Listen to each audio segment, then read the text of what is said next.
What's going on, guys? It's your boy Ethan. Hope you're having a great day. This is unfortunately going to be one of the last poker vlogs that you'll see from me because it's one of the last days we'll be here in Vegas. But outside, obviously, of course, here outside the win, and bittersweet because I think this is either last or second to last vlog. We'll see how it goes, but just want to recap this whole month-long trip. It's been just incredible here in Vegas. This was kind of an experiment to see if I wanted to live here or not, and after this month, it's been incredible. So yeah, I never thought that, you know, the experience would be this good, be this fun to make content here, and the games have been incredible. Never did I ever even think, after losing over $10,000 in the first week here of being in Vegas. I'm gonna leave a little screenshot of how this month has been going so far, a little sneak peek as to how my 2021 of live cash games have been going. A lot more and a lot better than expected, especially losing 10K in the first week. But yeah, we're gonna hop in there, 2-5 at the win. You already know the deal. The games have been incredible. Thanks so much for watching.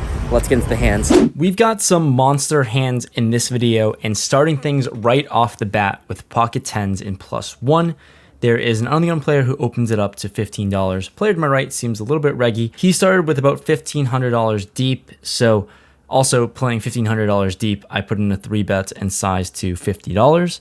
We get the cutoff and on-the-gun player to call, so in this 3-bet pot, going 3 ways. The flop comes 9-7-5, 2 hearts and a spade.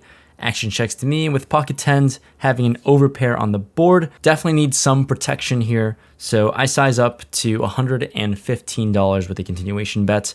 The cutoff thinks about it for a long time, ends up tanking and then folding, so that's cool. And now the on-the-gun player puts in a check raise, and it's a sizing of 315. So like, this is a little interesting, as I don't think his range connects with this board often besides some sets, but it's really some sort of combo draw or 2-pair holding. So with my overpair, we didn't really bet to fold to a raise. Certainly suspicious of overpairs and sets are the realistic hands that we are losing to. But for $200 more, I defend, and we're off to see a turn. The turn comes the 8 of spades now, and this board just got a little more crazy. 2 flushers out there, very connected, as any 6 makes a straight, but he doesn't have any 6s. Our 10x holding is now open-ended with our overpair, and he continues for another bet of $325. I think this sizing here is a little interesting, where it's purely for value. He just never has any 6x holdings, like I said, and now some 2-pair combos like 9-8 that is now beating us, and obviously some pocket 9s, pocket 7s for sets. But we improved to an open-ended straight draw. We're not going to fold now. I make the call, and we both have about $800 behind in stack.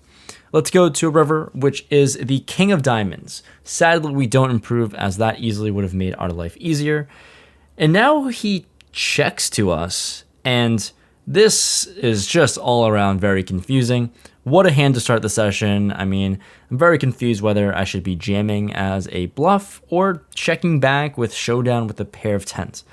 Ultimately, I think checking back makes the most sense. This king is essentially a brick given the action and board, so a lot of his sets and 2-pair holdings will still call, even though we have good blockers to jack 10 for the nuts.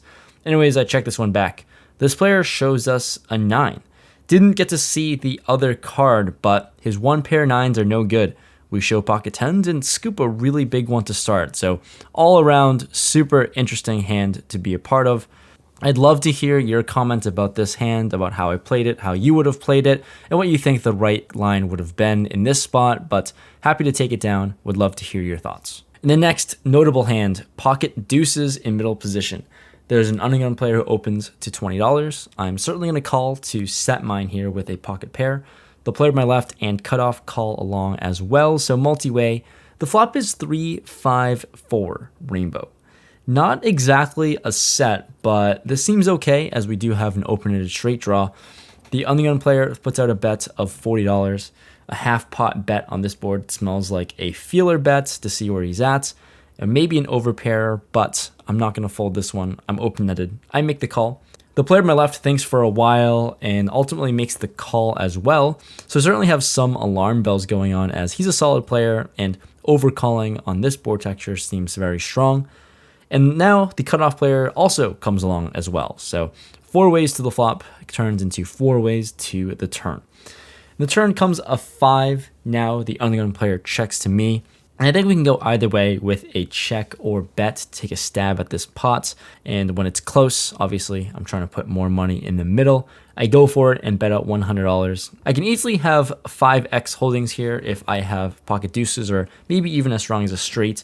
But when the player to my left calls once again for $100, I'm thinking now I should shut down if we're unimproved. The cutoff folds, and now the undergun player comes along and calls again. So really weird spot. Seems like he certainly has an overpair. We're off to a river, which does not improve us in the 9 of spades. I think it's really ambitious now to try to continue bluffing and bluff off both players at this point. So when the undergun player checks, I'm going to check, give it up. Now the player on my left bets out $360.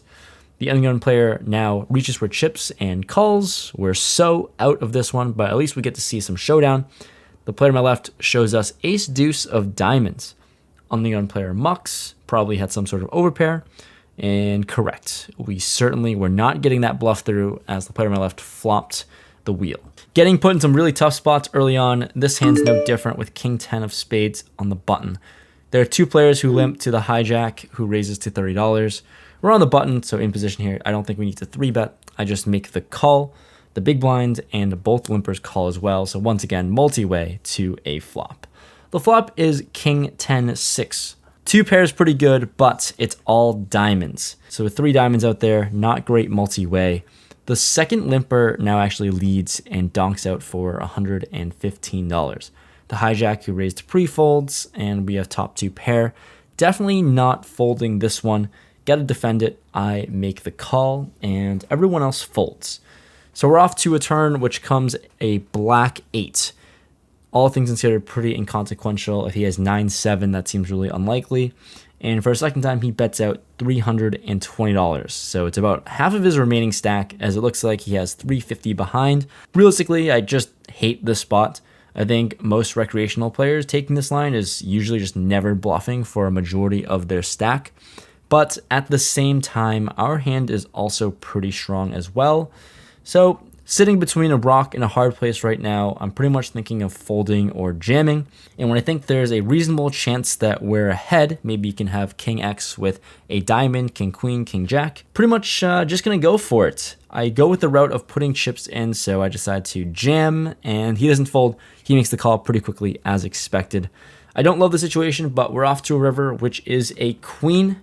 I announce that I don't have a flush, and he shows us the 5-7 of diamonds. Flop the flush. Of course he has it. Nice hand. We pay him $682 total, and we're moving on. A lot of our profit from the first hand has been wiped away, and in this hand, we pick up ace-jack offsuit. We're on the button.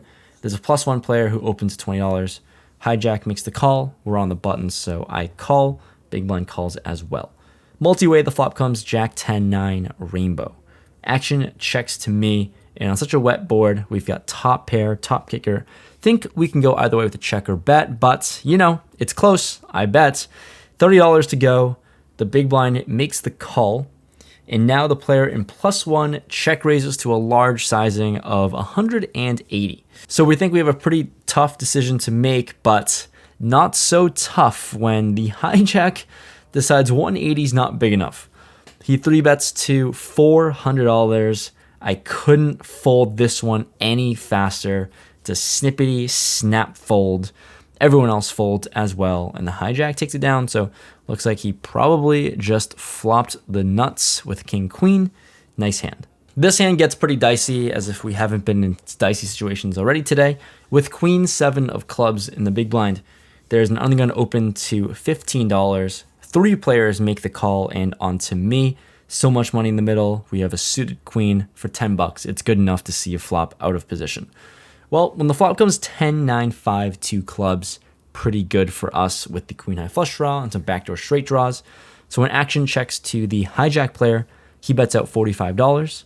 The button also makes the call for $45, and onto me. We're out of position here, and I think we can check raise a lot, considering we do have a good hand to do it with, but we're very much priced in to hit the draw. So considering we are priced in, I decide on just making the call for now. We've got bad intentions to bluff on later streets if we need to. Everyone else folds. we're going 3 ways to a turn. The turn comes the 6 of diamonds, and immediately I think this is one of the better cards to bluff on. We can credibly rep 8-7 with a 7 in our hand. So when action checks to the hijack, he continues with the bet of 165. The button now folds, and considering that we're both playing fairly deep stacked, and like I said, we block the nuts of 8-7, really great hand to apply pressure with. So gonna go for max pressure. If I get called here in this spot, we check raise to a sizing of $400, and we don't need to empty the barrel. We don't need to sweat it out anymore. He quickly makes the fold. So with queen high and a dream, we're happy to take it down.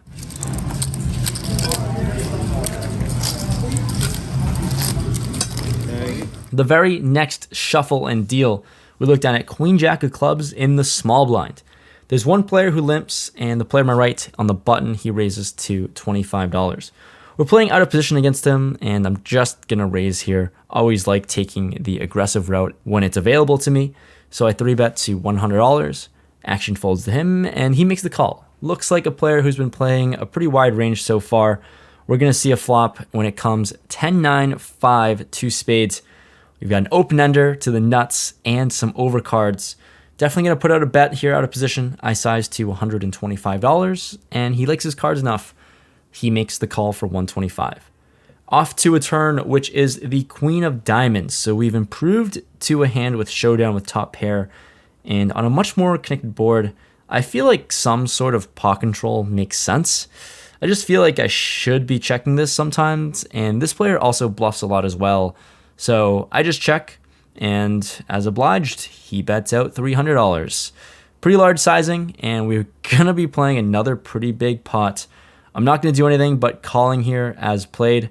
I'm certainly afraid of some 2-pair combos or hands that can beat us, but whatever. We've turned top pair, and against a bluff-happy opponent, we just might have to go with it. Let's try to improve. The river is the 9 of clubs. Do not improved, but I think it's a pretty good card, as it's less likely now he has a set or a hand like 10-9. So I check, and in my mind, I'm pretty much just going to call any bet at this point. And he sizes up really large, almost the size of the pot.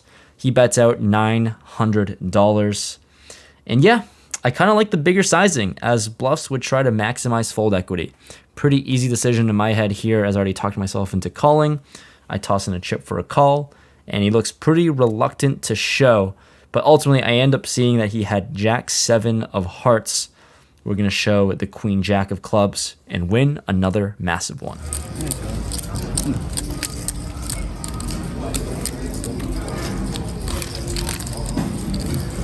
-80.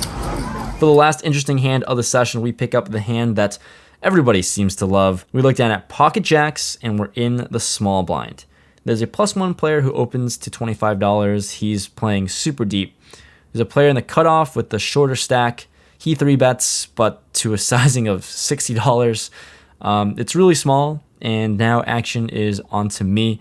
I think I can actually consider calling this one off because of how small the 3-bet is, but I'm usually torn.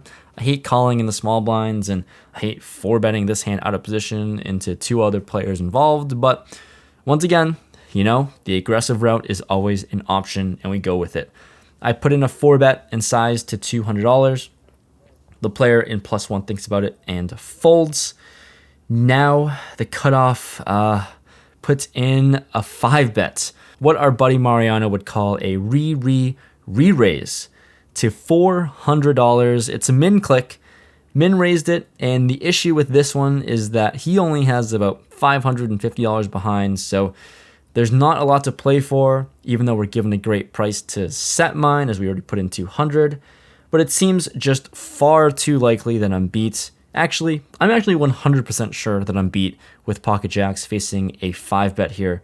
So with not much behind, I decided to just let this one go and fold preflop. You don't see me folding preflop often, but I just show him, and he's nice enough to show us that he had the goods of pocket kings. So maybe if we just called the $60, it could have let us see a cheap flop and set mine there. But regardless, we got some information, and we'll let him have the $200. Just wrapped up the session here in this little comfy chair. Trying to get comfortable here right outside the poker room behind me. And today was a pretty smooth sailings day for the most part, besides that like 2-pair over flush hand or flush over 2-pair hand. Played for a few hours and played pretty much just like big pots. And happy to avoid a big pot, jacks versus kings, and had the guy to my right like bluff it to me a few times, which is always fantastic. But end of the day, we're in the game for $2,000, out of it for $29.80, so not too shabby for a few hours work here. Rebound from last session where we kind of got torched. Not a whole lot went our way that session. Now it's going a little bit better. And here, I think I'm gonna get yelled at for a bit trying to film. Okay, we're at a new location after relocating. I don't even know what I was saying, but thank you so much for watching this video. This is either the last or second to last Vegas vlog, so I'm gonna miss this place, but we've got lots of content from this trip, so hopefully you enjoyed it all. If you're new to the channel, a subscribe would be really cool on the road to 100,000 subscribers, and smash that like button. See you next time. Peace.